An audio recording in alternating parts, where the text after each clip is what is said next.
Le 12 janvier 2023, Rupert Sheldrake a tenu ce discours à TEDx Whitechapel. Le thème de la soirée était « Des visions pour la transition, défier les paradigmes existants et redéfinir les valeurs ». Le 14 mars 2013, TED a supprimé le discours de Rupert et a fait une brève déclaration. Nous nous sentons responsables de ne pas fournir une plateforme pour des discussions qui semblent avoir franchi la ligne de la pseudo-science.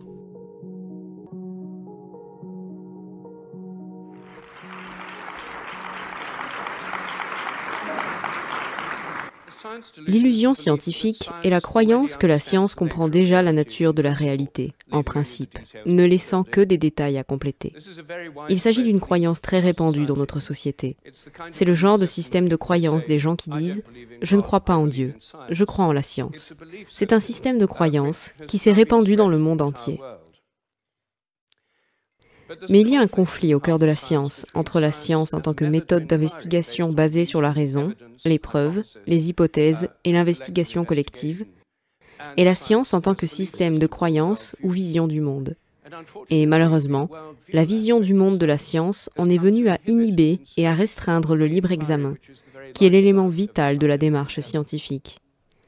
Depuis la fin du XIXe siècle, la science a été menée sous l'aspect d'un système de croyance ou d'une vision du monde qui est essentiellement celui du matérialisme philosophique.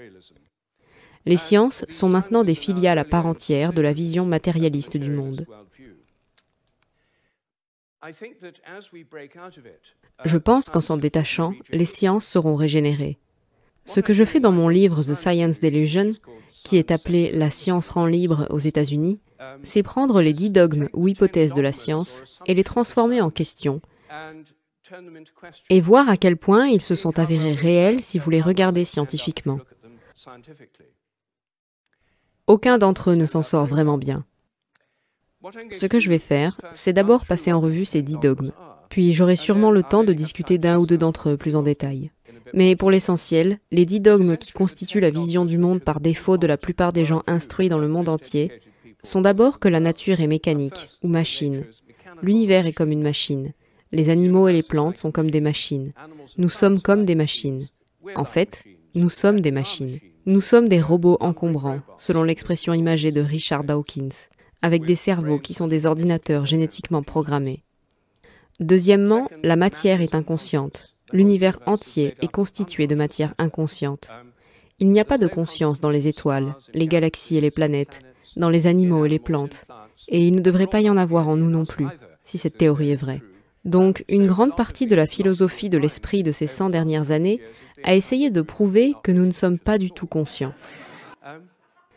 La matière est inconsciente, alors les lois de la nature sont fixes. C'est le troisième dogme.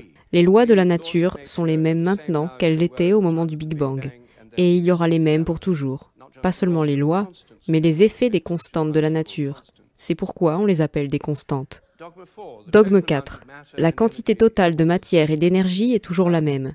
La quantité totale ne change jamais, sauf au moment du Big Bang, lorsque tout a surgi de nulle part en un seul instant. Le cinquième dogme est que la nature est sans but. Il n'y a pas de but dans toute la nature, et le processus d'évolution n'a ni but ni direction. Dogme 6. L'hérédité biologique est matérielle. Tout ce dont vous héritez dans vos gènes, ou dans les modifications épigénétiques des gènes, ou dans l'héritage cytoplasmique, est matériel. Dogme 7. Les souvenirs sont stockés à l'intérieur de notre cerveau sous forme de traces matérielles. D'une manière ou d'une autre, tout ce dont vous vous souvenez se trouve dans votre cerveau, dans des terminaisons nerveuses modifiées des protéines phosphorylées. Personne ne sait comment cela fonctionne, mais néanmoins, presque tout le monde dans le monde scientifique croit que ça doit être dans le cerveau. Dogme 8. Votre esprit est dans votre tête. Toute votre conscience est l'activité de votre cerveau et rien de plus. Dogme 9 qui découle du dogme 8. Les phénomènes psychiques comme la télépathie sont impossibles.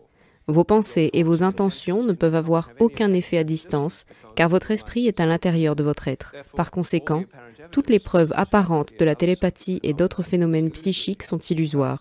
Les gens croient que ces choses se produisent, mais c'est juste parce qu'ils ne connaissent pas assez les statistiques, ou bien ils sont simplement trompés par des coïncidences, ou c'est leur imagination. Dogme 10. La médecine mécaniste est la seule qui fonctionne vraiment. C'est pourquoi les gouvernements ne financent que la recherche en médecine mécaniste et ignorent les thérapies complémentaires et alternatives. Celles-ci ne peuvent pas vraiment fonctionner parce qu'elles ne sont pas mécanistes. Elles peuvent sembler fonctionner parce que les gens auraient été mieux de toute façon, ou à cause de l'effet placebo. Mais le seul type de médecine qui fonctionne vraiment est la médecine mécaniste. Eh bien, c'est la vision du monde par défaut qui est affichée par presque toutes les personnes instruites dans le monde entier. C'est la base du système éducatif, de Santé publique France, de l'INSERM, des gouvernements, et c'est simplement la vision du monde par défaut des personnes éduquées. Mais je pense que chacun de ces dogmes est très, très discutable. Et quand on y regarde de plus près, il s'avère qu'il s'effondre. Je vais d'abord prendre l'idée que les lois de la nature sont fixes. C'est un héritage d'une ancienne vision du monde. Avant les années 1960, lorsque la théorie du Big Bang est apparue, les gens pensaient que l'univers entier était éternel, régi par des lois mathématiques éternelles.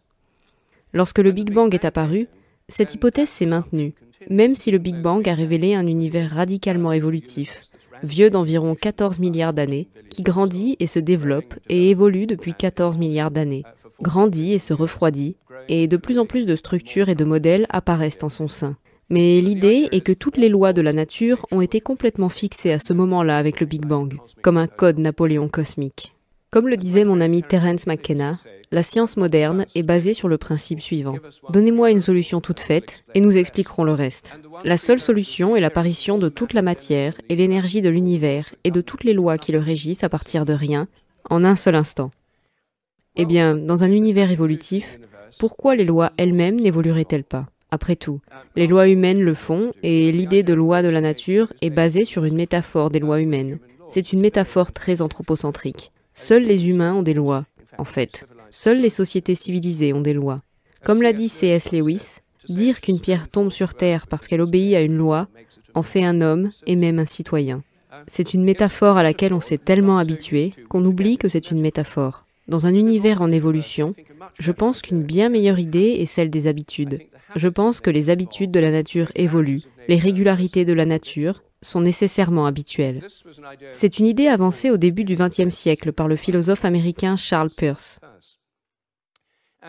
C'est une idée qui a été reprise par d'autres philosophes et que j'ai moi-même développée en une hypothèse scientifique, l'hypothèse de la résonance morphique, qui est à la base de ces habitudes évolutives.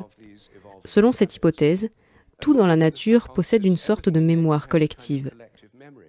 La résonance se produit sur la base de la similitude. Lorsqu'un jeune embryon de girafe grandit dans le ventre de sa mère, il s'accorde à la résonance morphique des girafes précédentes. Il puise dans une mémoire collective. Il grandit comme une girafe et il se comporte comme une girafe puisqu'il puise dans cette mémoire collective. Elle doit avoir les bons gènes pour fabriquer les bonnes protéines. Mais selon moi, les gènes sont surestimés. Ils n'expliquent que les protéines que l'organisme peut fabriquer, pas la forme ou le comportement. Chaque espèce a une sorte de mémoire collective, même les cristaux. Cette théorie prédit que si vous fabriquez un nouveau type de cristal pour la première fois, la toute première fois, il n'aura pas d'habitude existante. Mais une fois qu'il se sera cristallisé, la prochaine fois que vous le fabriquerez, il y aura une influence des premiers cristaux sur les seconds dans le monde entier, par résonance morphique. Il se cristallisera un peu plus facilement. La troisième fois, il y aura une inférence dans les premiers et les seconds cristaux.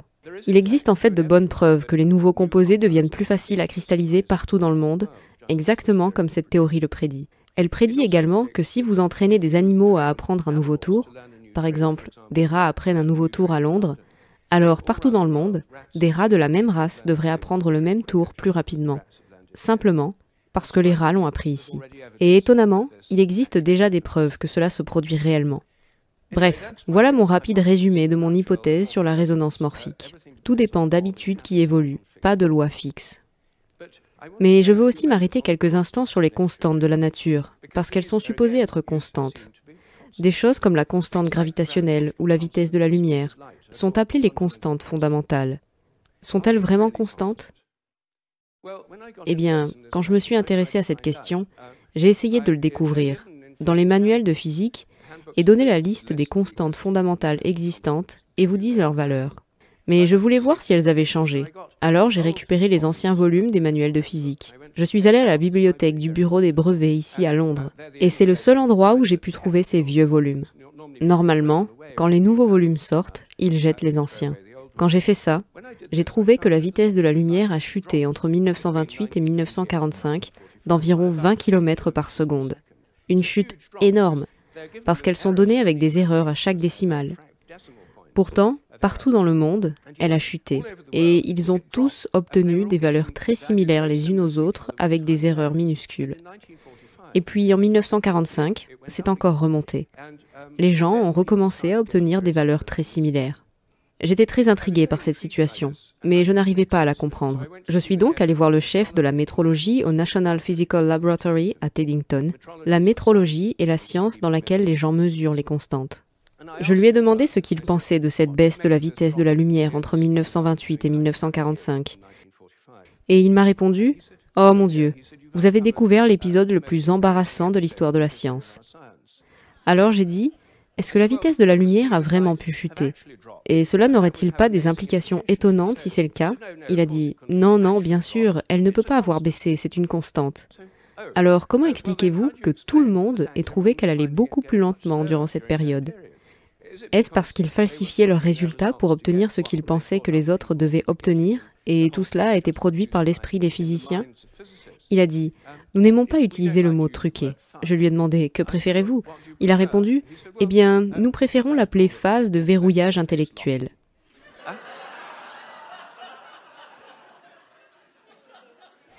Je lui ai dit « Si cela se produisait, comment pouvons-nous dire que cela ne se produit pas aujourd'hui ? Et que les valeurs actuelles ne sont pas produites par une phase de verrouillage intellectuel. » Il a dit « Nous savons que ce n'est pas le cas. » J'ai dit « Comment le savons-nous » Il a dit « Eh bien, nous avons résolu le problème. » Et j'ai dit « Et comment ?»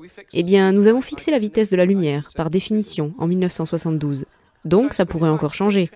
Oui, mais nous ne le saurons jamais, parce que nous avons défini le mètre en fonction de la vitesse de la lumière. Les unités changeraient donc avec elle. Il avait l'air très heureux d'avoir résolu le problème.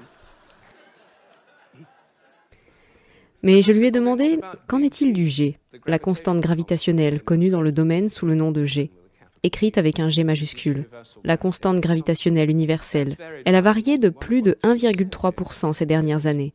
Elle semble varier d'un endroit à l'autre et d'un moment à l'autre.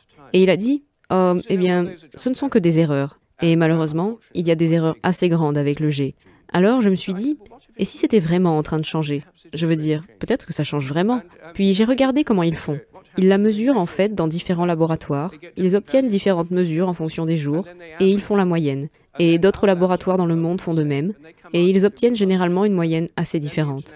Ensuite, le comité international de métrologie se réunit tous les 10 ans environ, et fait la moyenne des laboratoires du monde entier pour donner la valeur G.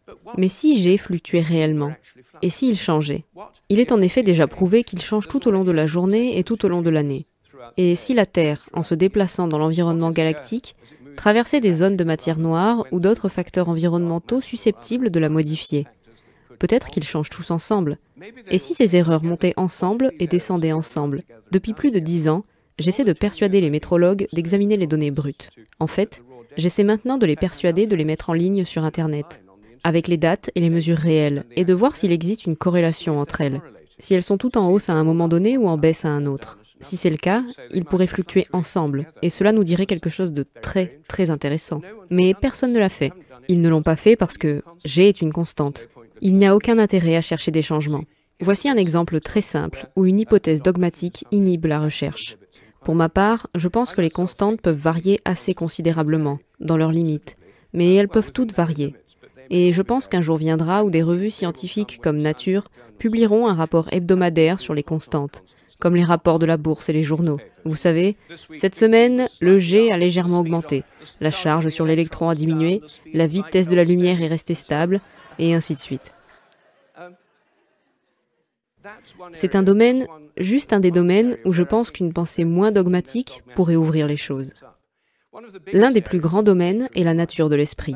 C'est le problème le plus irrésolu. La science ne peut simplement pas gérer le fait que nous sommes conscients. Et elle ne peut pas gérer le fait que nos pensées ne semblent pas être à l'intérieur de nos cerveaux. Nos expériences ne semblent pas toutes être dans notre cerveau. Votre image avec moi maintenant ne semble pas être à l'intérieur de votre cerveau. Pourtant, le point de vue officiel est qu'il y a un petit Rupert quelque part dans votre tête, et que tout le reste dans cette pièce est dans votre tête. Votre expérience est à l'intérieur de votre cerveau. Je suggère qu'en fait, la vision implique une projection d'images vers l'extérieur. Ce que vous voyez est dans votre esprit, mais pas dans votre tête. Nos esprits sont étendus au-delà de notre cerveau dans l'acte le plus simple qu'est la perception. Je pense que nous projetons les images que nous voyons et ces images touchent ce que nous regardons. Si je vous regarde de votre dos, sans que vous sachiez que je suis là, cela vous affecterait-il? Pouvez-vous sentir mon regard? Il existe de nombreuses preuves que les gens peuvent avoir le sentiment d'être dévisagés, ce qui est une expérience extrêmement courante, et des recherches expérimentales récentes suggèrent que c'est réel. Les animaux semblent l'avoir aussi. Je pense que cela a probablement évolué dans le contexte des relations entre prédateurs et proies. Les animaux proies qui pouvaient sentir le regard d'un prédateur survivaient mieux que ceux qui ne le pouvaient pas. Cela conduirait à une toute nouvelle façon de penser les relations écologiques entre prédateurs et proies, ainsi qu'à l'étendue de nos esprits. Si nous regardons des étoiles lointaines, je pense que nos esprits s'étendent en quelque sorte pour toucher ces étoiles, et s'étendent littéralement sur des distances astronomiques différentes. Ils ne sont pas seulement dans nos têtes. Il peut sembler étonnant que ce sujet fasse l'objet d'un débat au XXIe siècle. Nous en savons si peu sur notre propre esprit que la question de savoir où se trouvent les images dans notre tête est actuellement un sujet de débat brûlant dans les études sur la conscience. Je n'ai pas le temps de m'attarder sur d'autres de ces dogmes, mais chacun d'entre eux est discutable. Lorsqu'on le remet en question, de nouvelles formes de recherche, de nouvelles possibilités s'ouvrent, et je pense que si nous remettons en question ces dogmes, qui ont retenu la science si longtemps, la science connaîtra une nouvelle floraison, une renaissance. Je suis totalement convaincu de l'importance de la science. J'ai passé toute ma vie à faire de la recherche scientifique, toute ma carrière. Mais je pense qu'en dépassant ces dogmes, elle peut être régénérée une fois de plus. Elle peut devenir intéressante, et je l'espère, source de vie. Je vous remercie.